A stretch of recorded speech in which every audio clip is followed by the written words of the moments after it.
नमस्कार, क्यूज के इस ऑनलाइन प्लेटफॉर्म पर आप सभी का हार्दिक अभिनंदन और स्वागत करता हूं। उम्मीद करता हूं आप सभी स्वस्थ होंगे और मस्त होंगे। आज की जो सबसे बड़ी खबर है वो ये है कि जो केंद्रीय निर्वाचन आयोग है उसके द्वारा 5 राज्यों में चुनाव कराने के आदेश जारी कर दिए गए हैं। मैं बात करूं पहले सबसे कि हमारे राजस्थान में चुनाव कब होंगे, तो राजस्थान के अंदर आपके जो चुनाव होने हैं वो होने हैं 23 नवंबर को। मध्य प्रदेश के अंदर होने हैं आपके 17 नवंबर को। छत्तीसगढ़ के अंदर होने हैं आपके 7 और 17 नवंबर को, और 30 नवंबर को तेलंगाना, मिजोरम में आपके 7 नवंबर, और इनका रिजल्ट आएगा आपके 3 दिसंबर को। राजस्थान की सीटें 200, मध्य प्रदेश में 230, छत्तीसगढ़ में 90, तेलंगाना में 119 और मिजोरम में 40 सीटें।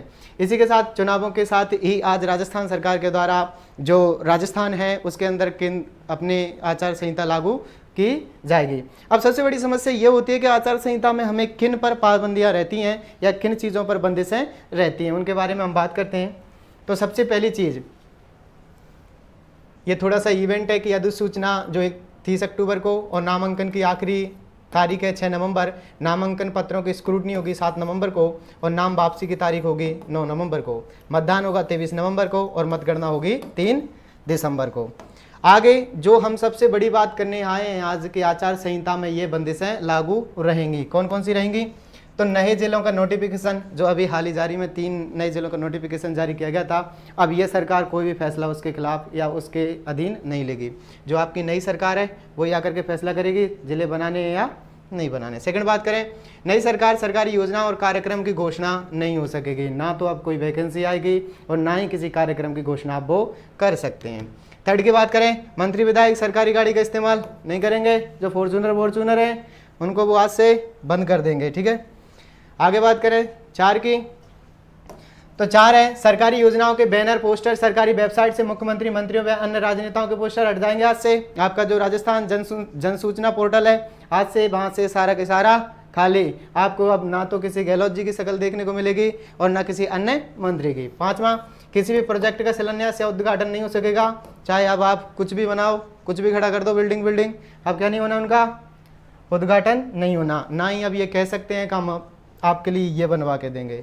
आगे और थोड़ी सी बात कर लेते हैं, जो चीज़ें आचार संहिता में जिन पर कोई असर नहीं पड़ने वाला है वो चीज़ें कौन कौन सी हैं, क्योंकि हमारे मन में तो यही रहता है कि हमारी जो वैकेंसी निकाली गई है कहीं वो ना रोक दें, नहीं तो फिर जो सरकारी योजनाएं शुरू हो चुकी हैं उनका लाभ मिलता रहेगा।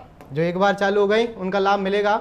दूसरी है आपकी, सरकार कोई तबादला नहीं कर पाएगी लेकिन चुनाव आयोग अफसरों के ट्रांसफ़र कर सकेगा। सीएम मंत्री रूटीन का काम ही कर सकेंगे और सरकारी दफ्तर में जनता से जुड़े सामान्य काम पहले के जैसे चलते रहेंगे। इमरजेंसी हालात में चुनाव आयोग की मंजूरी से बड़े फैसले हो सकेंगे। ये वो चीज़ें हैं जिन पर आचार संहिता के बाद में कोई भी प्रभाव नहीं पड़ना है। तो कुछ चीज़ें थी जो कि आचार संहिता के पास बैन हो जानी है, कुछ चीज़ें जो यथावत चालू रहेंगी, और कुछ चीज़ें जिनका वो आगे कार्यक्रम नहीं कर सकते। ये तो थी आचार संहिता को लेकर बातें। अब बात करते हैं थोड़ी सी गवर्नमेंट को लेकर।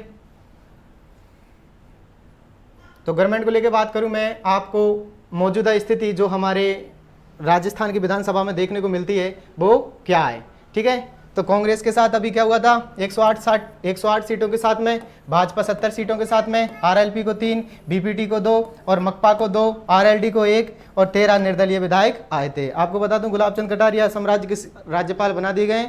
इसके बाद में इनकी जो विधानसभा सीट थी उदयपुर सीट वो खाली कर दी गई है, ठीक है। थोड़ा सा और आंकड़े देख लेते हैं। इनका अंतर की बात करें हम 2018 में, ये भाजपा की और ये आपके कांग्रेस की, तो ये थोड़ा सा अंतर है, आप देख सकते हो।